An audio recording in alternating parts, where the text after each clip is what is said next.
¿Te has preguntado alguna vez cuál era la forma física que tenía Jesús?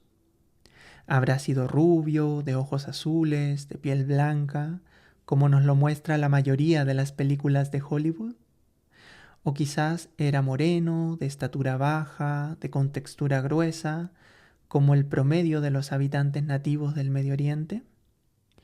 ¿Habrá dejado descendencia Jesús?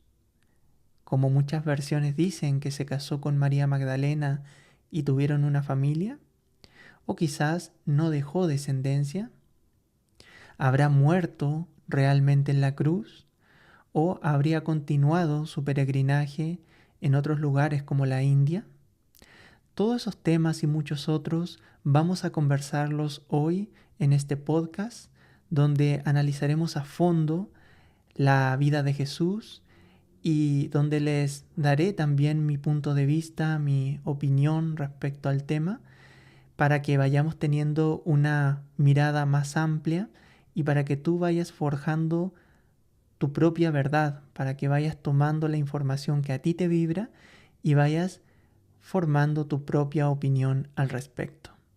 Quédate hasta el final porque este podcast va a ser muy nutritivo con respecto a este tema.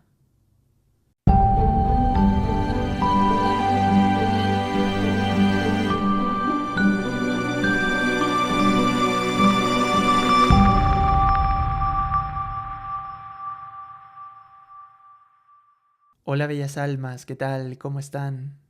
En el video de hoy hablaremos acerca de la vida y de la obra de Jesús. Aprovechando esta energía a nivel colectivo, donde el mundo cristiano está celebrando la fiesta de la Semana Santa, una fiesta donde se conmemora la pasión, la muerte y la resurrección de Jesús. Una figura tan potente a nivel planetario que siendo hoy pleno 2025, su mensaje, su obra sigue totalmente vigente, ¿sí? Ha marcado un antes y un después en la humanidad. Su nombre también no solamente ha sido mencionado en libros como la Biblia, sino que ha trascendido a otros libros como el Corán, por ejemplo, en el mundo islámico y en otras religiones. Se le tiene muy presente a la imagen de Jesús. Entonces, vamos a ir hablando acerca de su mensaje, de su legado, de su vida también. Y quiero que abran su mente a las distintas posibilidades. ¿Por qué? Porque estamos entrando a la era de Acuario, una era donde hay mucha información, hay exceso de información, donde estamos comprendiendo cada día más la multidimensionalidad, y esa multidimensionalidad tiene que ver con distintas líneas de tiempo simultáneas, paralelas y alternativas. Entonces, todas esas líneas de tiempo están confluyendo en el ahora. Y la vida de Jesús no es la excepción. O sea, cada día la versión oficial de la vida de Jesús está mutando. ¿Por qué? Porque están saliendo nuevos libros, nuevas informaciones, cada vez más personas, videntes, psíquicos, canalizadores, están conectando con versiones distintas de la vida de Jesús. ¿Por qué? Porque estamos conectando con distintas posibilidades del campo cuántico, con distintas líneas de tiempo que están fluctuando.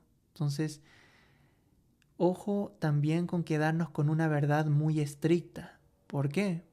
Porque eso nos va a impedir expandir más nuestra conciencia, nuestra mente. Entonces, de todo este abanico de versiones que les voy a hablar el día de hoy en este podcast, mantengan su mente abierta y tomen aquello que les vibre, ¿sí?, en su corazón. Por eso en la era de Acuario no podemos afrontarla de una forma mental, sino que desde el corazón. El elemento aire está relacionado al corazón, entonces tenemos que ir vibrando, porque si estamos solo en la cabeza, es fácil engancharnos con líneas de tiempo falsas o con informaciones limitadas, ¿sí?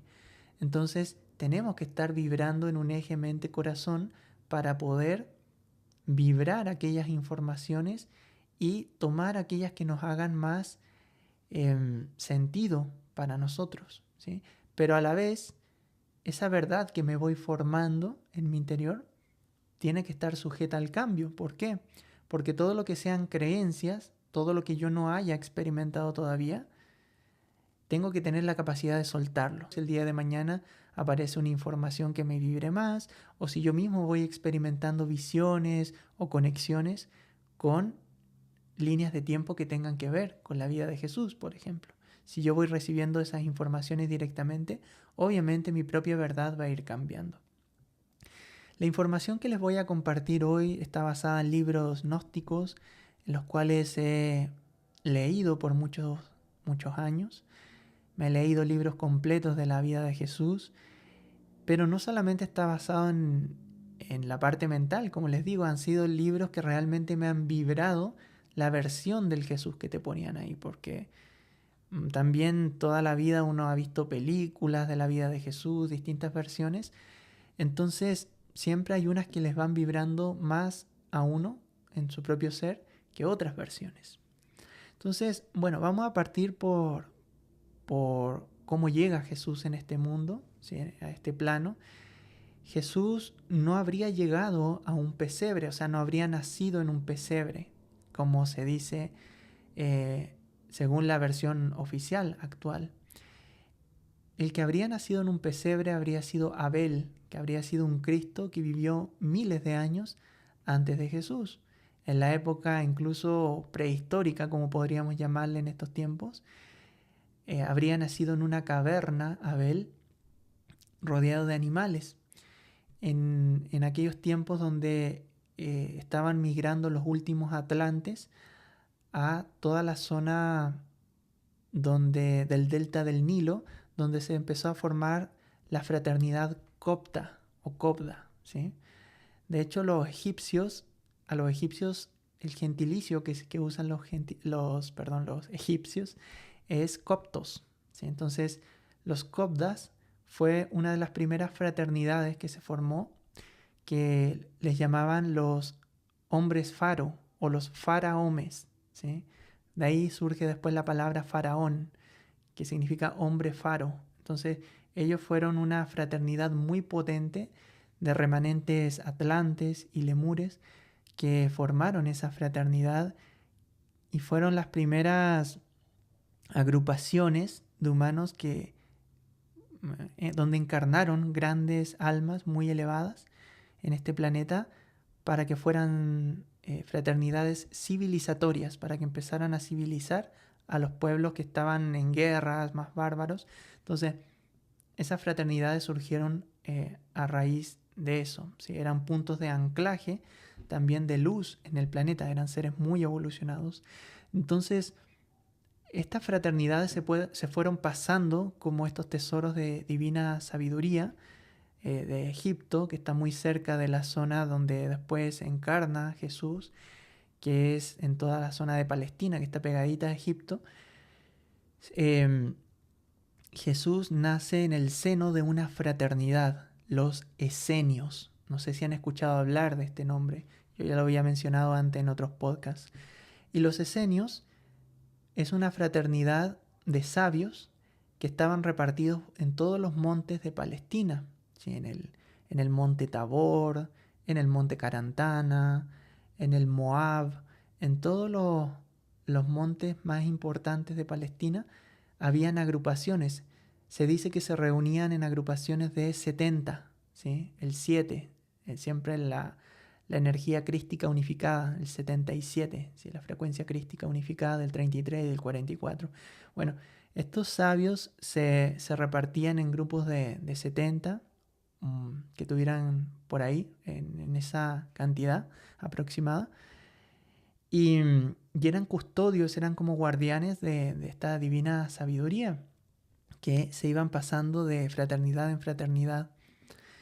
Y ellos eran como guardianes de los archivos akáshicos planetarios, donde tenían textos muy antiguos que hablaban de las épocas de Lemuria, de Mu, de Atlántida, de los avatares que encarnaron en esas eras doradas. Y imagínense, o sea, Jesús nace allí. Antes de encarnar, estos ancianos que vivían en estos montes eran muy sensibles, eran grandes sensitivos, se reunían en agrupaciones a meditar, tenían sus consejos de sensitivos que eran muy potentes, videntes, etc. Y recibieron todos ellos información en los distintos montes, recibieron todo al mismo tiempo que iba a encarnar en esa zona cercana al Tigris y al Éufrates un alma muy evolucionada, un Cristo, iba a volver a reencarnar en aquellos tiempos. ¿Qué significa la palabra Cristo? Para muchos que la repiten pero no saben su significado, la palabra Cristo significa ungido, ¿sí? Como el ungido de los dioses o de Dios. Entonces es todo aquel humano que conecta con su parte divina, ¿sí?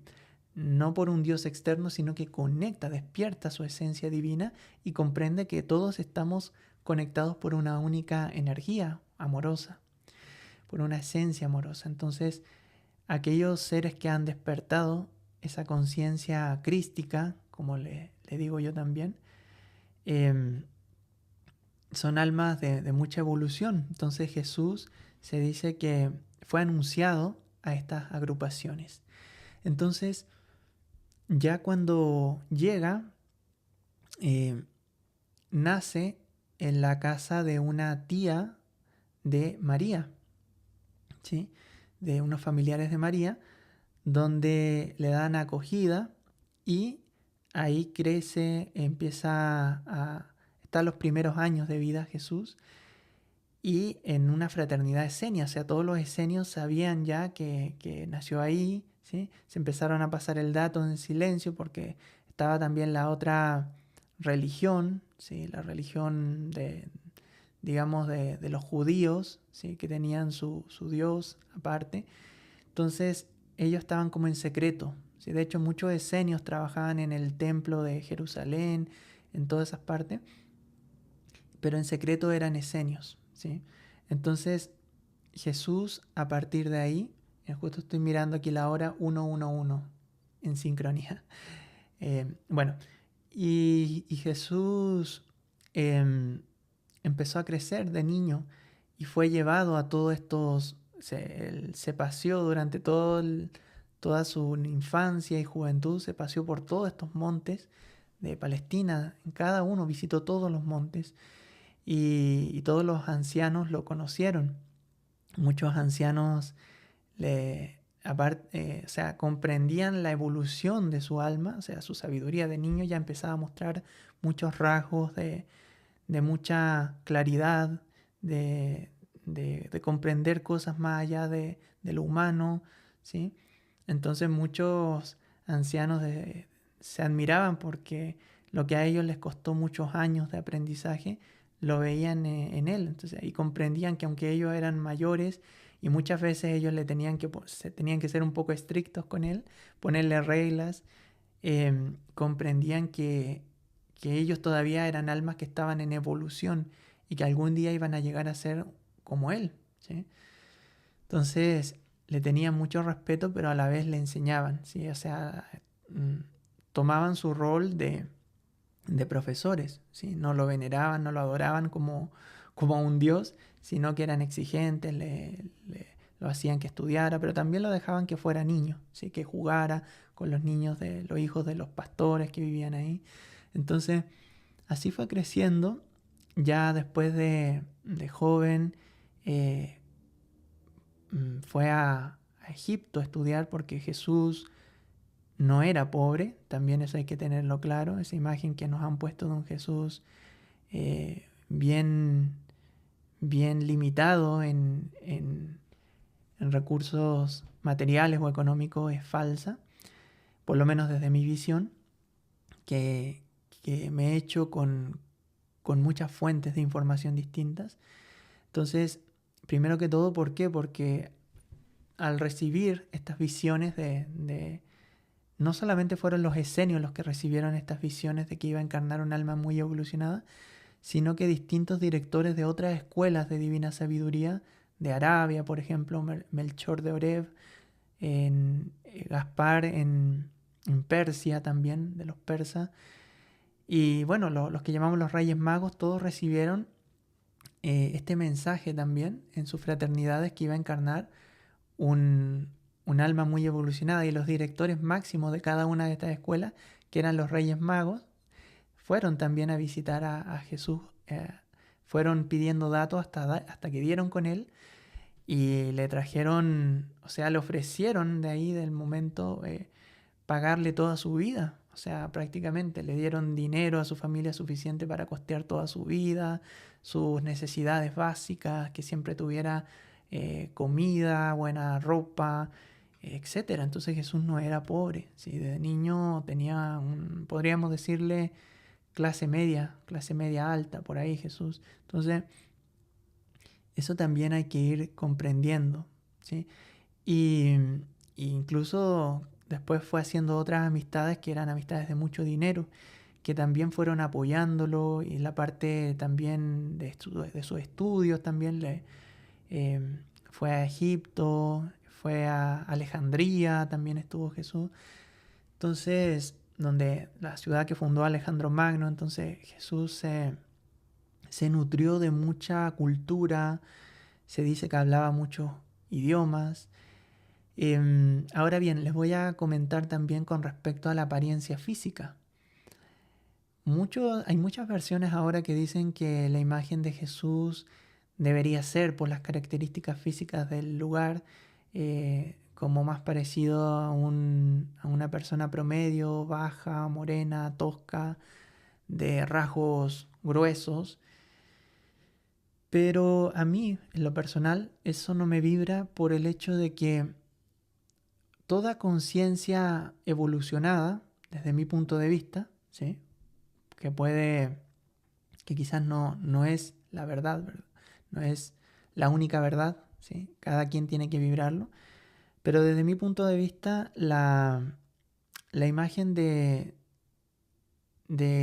alguien que es evolucionado debe ser más refinada, ¿sí? Entonces, sobre todo en la zona donde creció Jesús, donde era oriundo también de Galilea, de toda esa zona de la Baja Galilea, de dónde viene el nombre Galilea, de Galo, ¿sí? de celta, los galos, los celtas.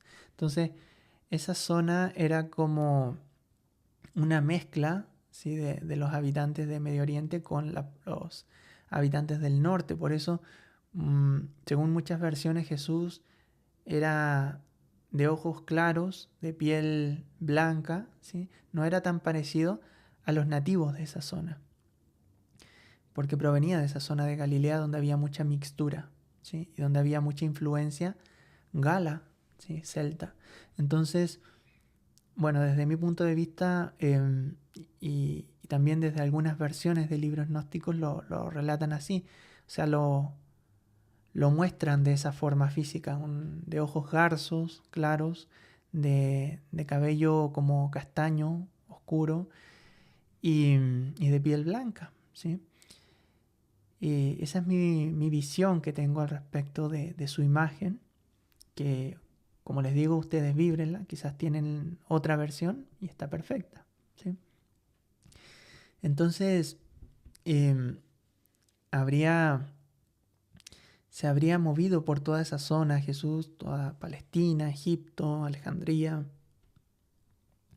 incluso otros lugares que visitó. Y Siria también, lo que hoy es Siria, Damasco, todas esas partes, llegando casi a los límites de Turquía. Y, y Jesús se gradúa después como maestro de divina sabiduría, o sea, pasaron muchos años ya en la etapa adulta de Jesús. Lo que conocemos como su peregrinaje en la Biblia son los últimos años de Jesús. O sea, él tuvo toda una vida detrás de estudios, de revelaciones, tuvo muchas visiones Jesús, no solamente visiones individuales, sino visiones colectivas que tenían con los ancianos de los distintos montes que recorrió. Jesús incluso estuvo en el monte Oreb, en Arabia estuvo también. Entonces, ahí fueron recibiendo muchas visiones y revelaciones de su misión también aquí en la tierra. Fue conectando con otros inteligencias que estaban efectuando misiones parecidas como guías de humanidades en otros planetas también. Incluso fue conectando con los otros mesías provenientes de Sirio. Entonces, Jesús traía ya un bagaje y se había convertido en un maestro de divina sabiduría, se había graduado ya con todos los honores, como de la universidad más prestigiosa espiritual en aquellos tiempos, y con honores. Al final tenían que hacer una disertación de todo lo que habían aprendido en todas sus vidas, y se graduó junto a Johanán el Bautista, o Juan el Bautista, como se le conoce también, que también fue otro ungido también, ¿sí? Que conectó con su parte divina, fue también una especie de Mesías que vino con Jesús. Venían a misiones distintas, traían energías distintas. Juan el Bautista traía más esa energía como índigo, como guerrero, y Jesús también traía su energía más guerrera, pero traía más equilibrio, ¿sí? Era como una energía más andrógina la de Jesús.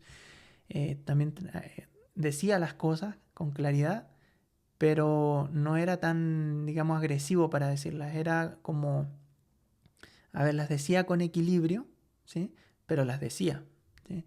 Entonces, luego salen, ¿sí? Ya lo que se conoce en los últimos años, cuando empieza su prédica, a reunir su grupo de apóstoles y empiezan a predicar. Empieza a dar su mensaje, Jesús, ¿verdad? Un mensaje donde empieza a hablar de un Dios que es amor, un Dios que no castiga, un Dios que es compasivo, un Dios que es energía, sobre todo, ¿sí? Del Padre que es energía, que está en todo. O sea, incluso cuando niño, en determinados momentos fue a visitar a unos tíos y lo llevaron al templo y dio una cátedra, y ahí dejó impresionado a los doctores de la ley en aquel momento. Y luego, cuando querían atraparlo, averiguar de él, se escondía y se lo llevaban oculto y lo protegían la fraternidad esenia. Entonces ya se volvió a exponer o a mostrar ya de adulto nuevamente.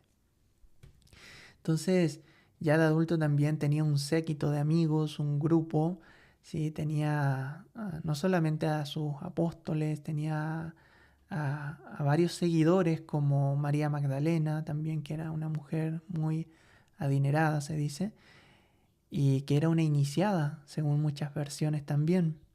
Aquí también hay muchas versiones, hay versiones que dice que Jesús se casó con María Magdalena y habrían tenido una hija llamada Sara, que luego se habrían ido a la zona de Inglaterra, ¿sí? Glastonbury, y habrían anclado allí la conciencia crística a nivel planetario. Hay otras versiones que dice que no, que Jesús nunca tuvo familia, sino que fueron seguidores muy fieles, ¿sí? Y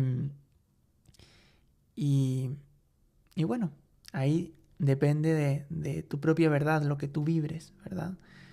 Desde mi visión, yo estoy abierto a todas estas versiones. Mientras yo no haya experimentado por mi cuenta una visión clara, estoy abierto a todas estas versiones.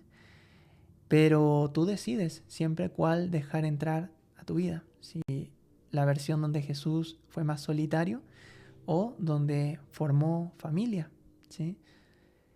Entonces, esa versión también nos dice que tuvo un grupo muy, muy amplio de seguidores, como Simónides, que era un hombre de mucho dinero también, el príncipe Judá, que tenía un rango incluso en la parte del ejército romano, ¿sí?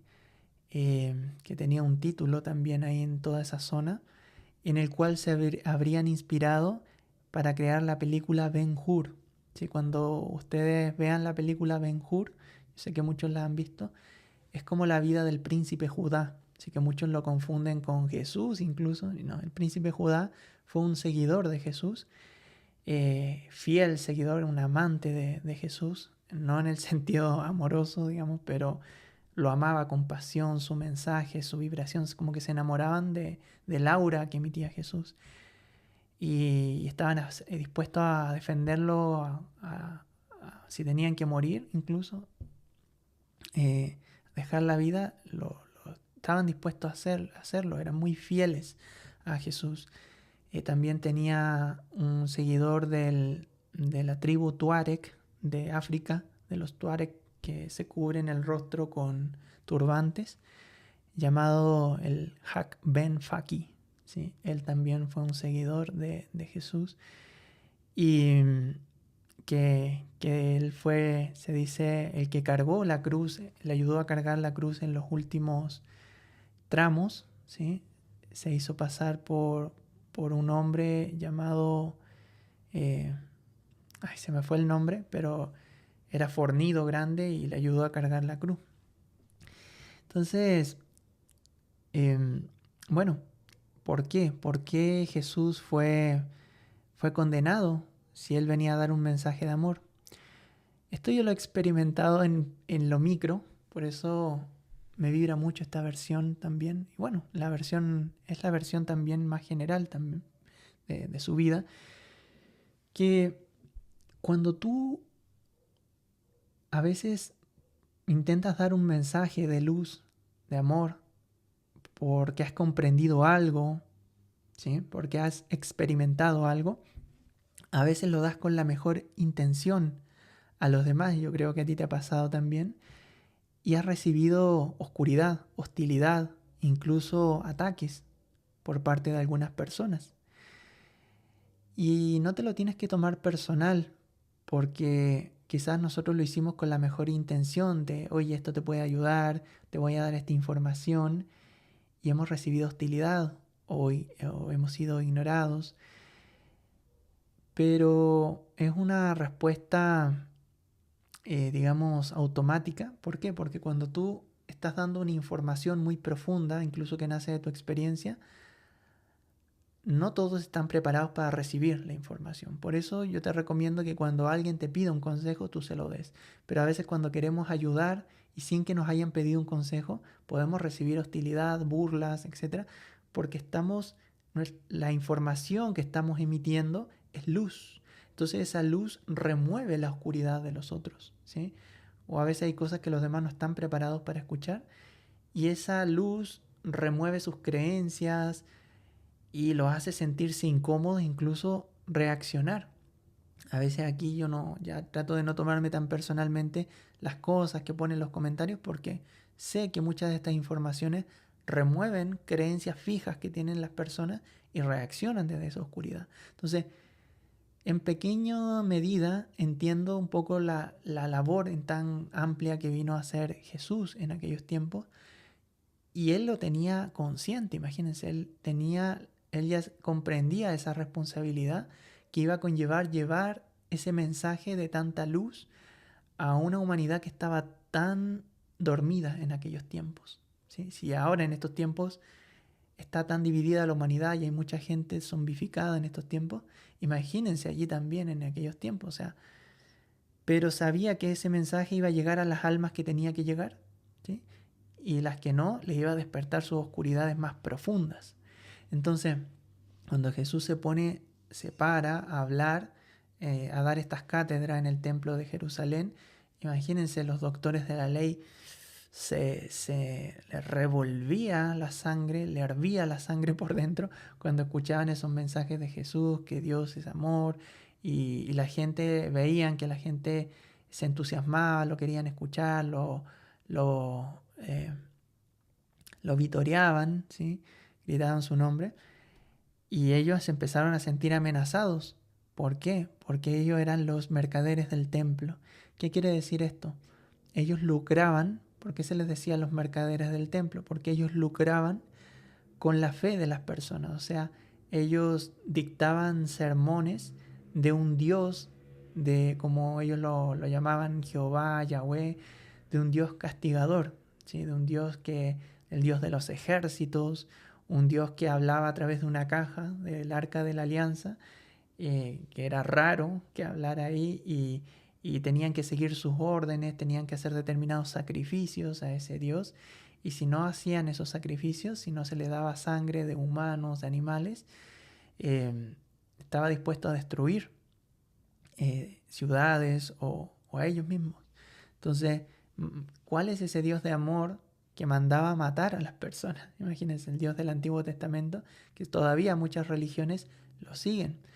Y me acuerdo también que un amigo me mencionó el otro día de un sacerdote que trascendió hace un tiempo, llamado, el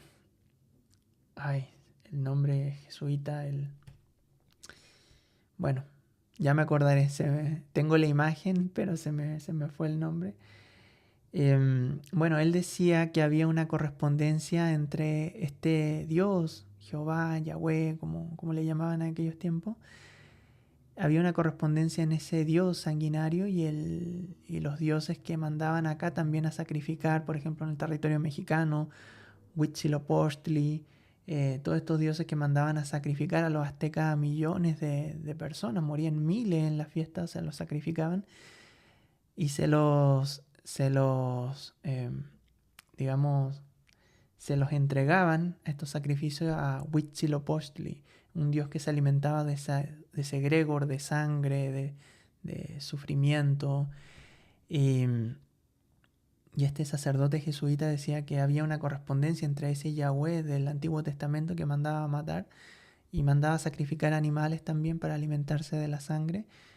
Había una correspondencia con estas entidades, ¿sí? Que vendrían siendo entidades como arcónticas que se alimentaban del sufrimiento y de la sangre. Entonces, a día de hoy también, ¿sí? No nos vamos a meter en ese tema, pero sabemos que hay determinados grupos, sectas a nivel muy alto, ¿sí? Que manejan los gobiernos, que hacen determinados rituales también y sacrificios, ¿sí?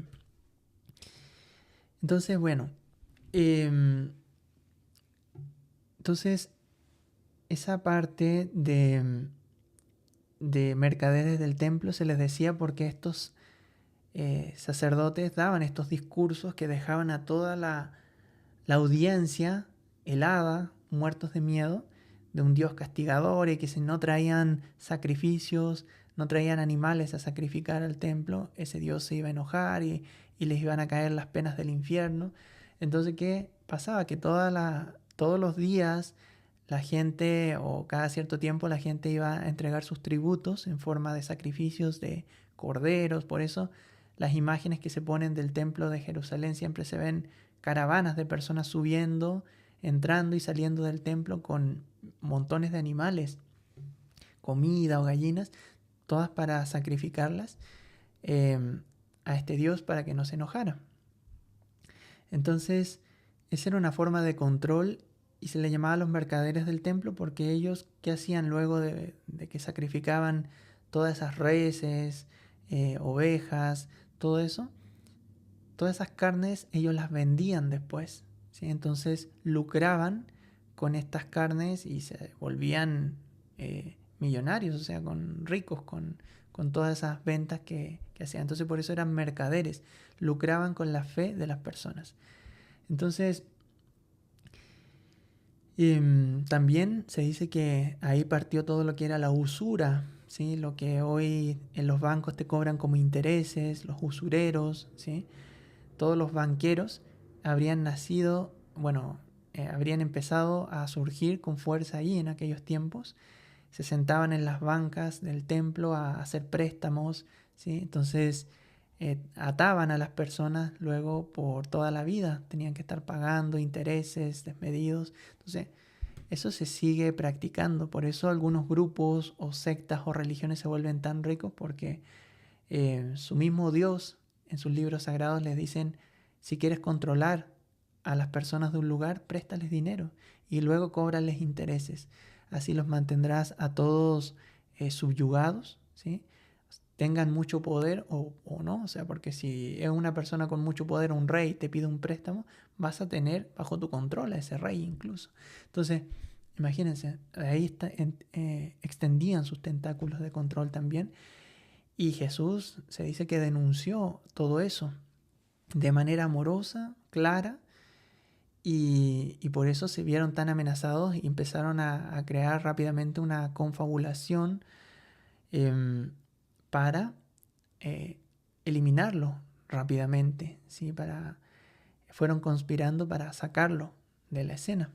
Entonces así, bueno, ya luego pasa todo lo que conocemos también, el juicio, luego lo encarcelan y ya luego trasciende finalmente en la cruz. Hasta el último momento se dice que sus amistades estaban dispuestos a defenderlo, a incluso el príncipe Judá, que tenía acceso, como tenía cierto rango a nivel militar en la parte romana, él le ofrecía a Jesús que si quería liberarlo y sacarlo de noche y llevárselo a otro lugar.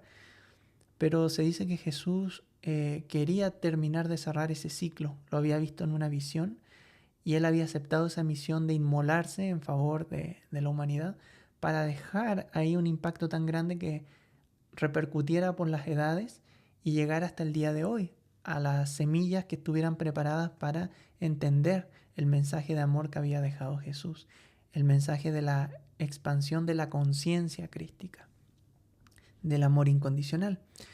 Entonces, bueno, esa vendría siendo la versión oficial, cuando trasciende y después su cuerpo asciende al tercer día, vive el proceso de ascensión, como lo menciona la metafísica, que asciende en cuerpo y alma, incluso en todos sus cuerpos, asciende a otra dimensión. Hay otras versiones que dice que Jesús luego estuvo un tiempo crucificado, luego lo bajaron, lo curaron con aloe vera, sus heridas, y luego siguió predicando, anduvo por la India y se dice que la tumba o uno de los lugares, se dice donde estaba la tumba de Jesús, habría sido en Kashmir, ¿sí? En una zona ahí en Medio Oriente. Entonces, de hecho hay una canción de Led Zeppelin que se llama Kashmir. Se dice que ahí estaría la tumba, me parece, de Jesús. Bueno, esas son otras versiones que depende de cada visión, como les digo. Ahora bien, hay otras versiones que he estado conectando últimamente que te dicen que Jesús habría sido un ser galáctico que durante muchas de sus prédicas también se habrían presentado naves, ¿sí? Naves o platillos voladores muy brillantes en la audiencia que habrían dejado a todos impactados en sus manifestaciones milagrosas, entre comillas, que realmente esa palabra a mí no me gusta, es su poder co-creador, que lo tenía todo despierto Jesús, de ciencia y espíritu. ¿Sí? Para los que estamos entendiendo el poder de la co-creación, de la manifestación, comprendemos que los milagros simplemente es materializar los pensamientos, usar el poder de la materialización y todos lo podemos hacer. Vamos camino hacia allá, por eso Jesús decía, las cosas que yo hago, vosotros las haréis y más grandes las haréis. Entonces, como les digo, se dice que durante algunos de sus portentos Jesús se manifestaron naves en los cielos. Otras versiones nos dicen que Jesús no existió en un solo hombre. O sea, a lo mejor existió Jesús, pero fue una conciencia crística que bajó en aquellos tiempos en muchos seres, en varios seres, no solo en uno, en varios seres. Y que bueno, esto está relacionado ahora que lo relaciono un poco al grupo de los esenios, a todos estos seres sabios que estaban en aquel entonces protegiendo también a Jesús. Puede tener que ver con eso también, que bajó la conciencia crística en muchas almas evolucionadas en aquel entonces, hombres y mujeres. Pero se dice que no estuvo solo en un ser, ¿sí? Hay otras versiones también que dice que, claro, bajó en este ser y en otros esta conciencia crística, pero el Jesús que nos habrían hablado en la Biblia y toda esa historia de Jesús de los últimos años habría sido falsa, según algunas versiones. ¿Por qué?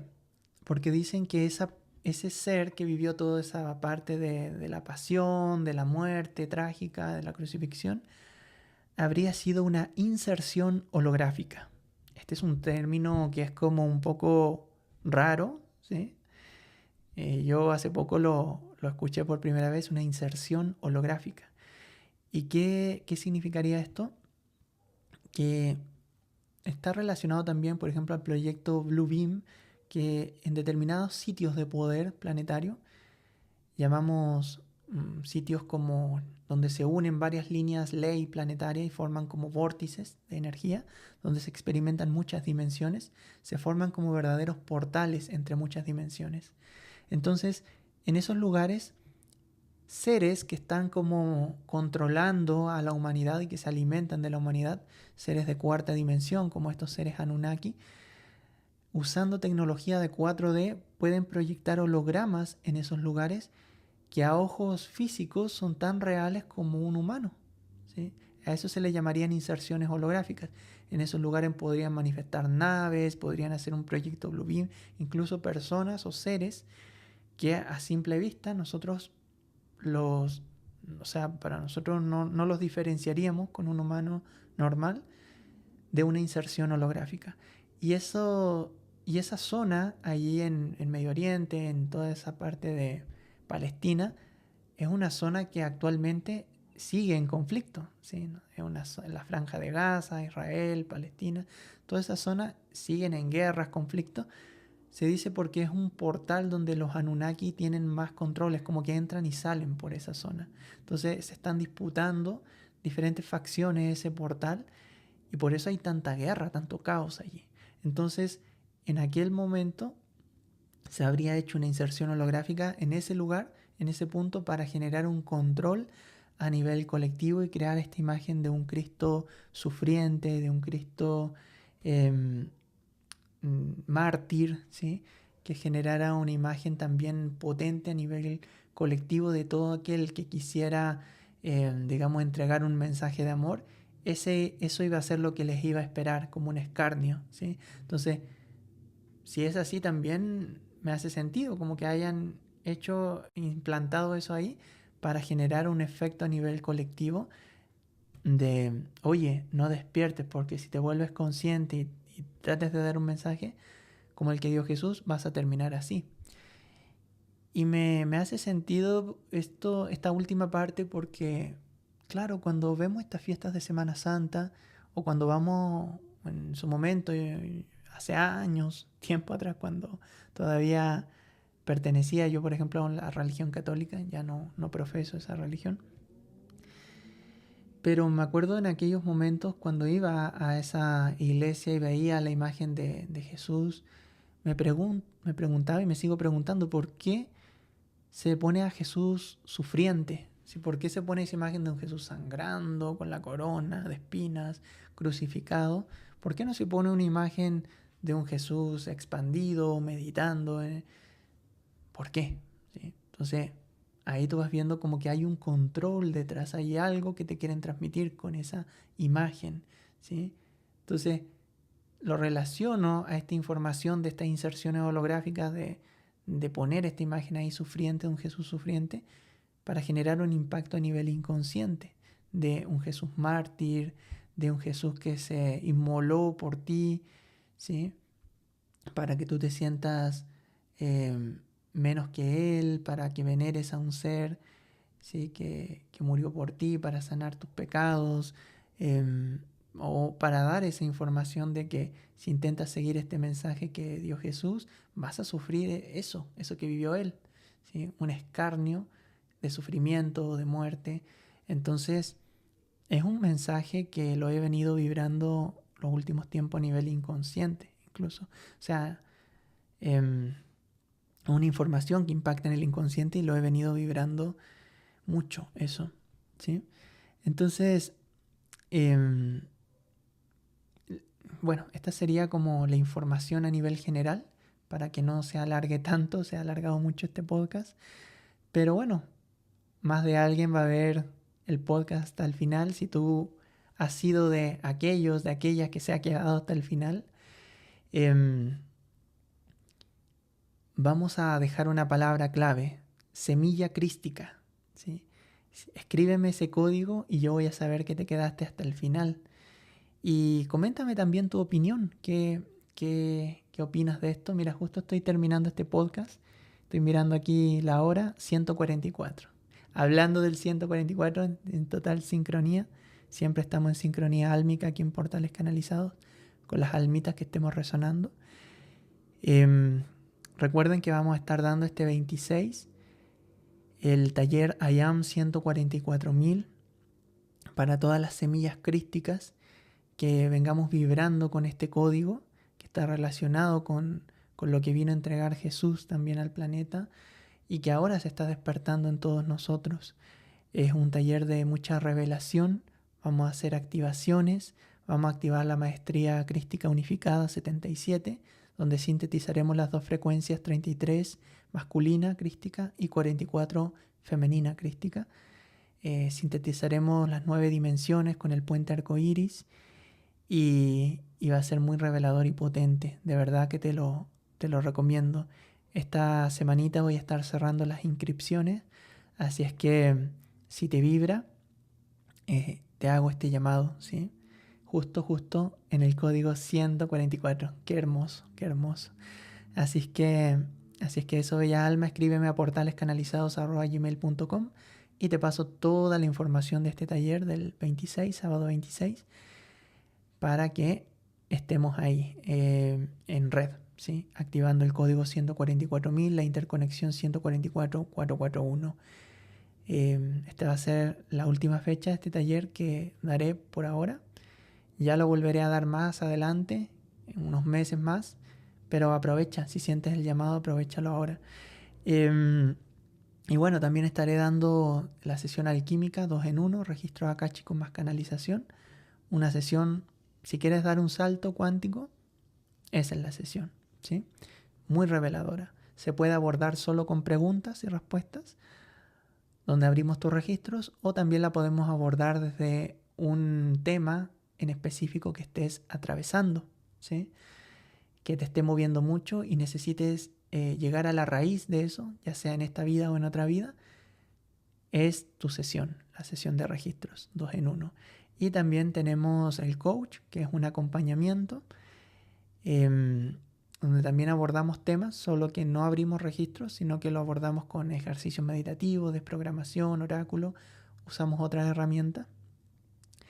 Y también los talleres, ¿sí? Las maestrías Merlín, Guerreros de Atena 13-20-33, que son los 2 arquetipos del Yo Soy, taller de llama gemela interior, ¿sí? Así es que esos son los servicios que estaré dando este mes. Escríbeme a portalescanalizados@gmail.com y te paso toda la información, ¿sí? Así es que, bellas almas, vibren ahí toda la información. Les transmití mucha luz, mucha información. Espero que no colapsen, integren solo lo que les vibra, los demás déjenlo pasar. Pero mantengan su mente abierta, sobre todo aquí en Portales Canalizados estamos buscando expandir la conciencia, estamos comprendiendo que hay más de una línea de tiempo, hay muchas líneas de tiempo como un abanico, ¿sí? de líneas espaciotemporales, hay muchas versiones de nosotros también, esta es una de las versiones simultáneas que tenemos, ¿sí? Entonces la realidad es más mágica de lo que pensamos. Y ninguna de esas realidades es más real que la otra. Son todas igual de reales. Solo vamos a ir conectando con la información más real, ¿sí? Más coherente, en la medida que estemos en un equilibrio mente y corazón, ¿sí? Así es que eso, bellas almas. Nos vemos en un siguiente video. Adiós.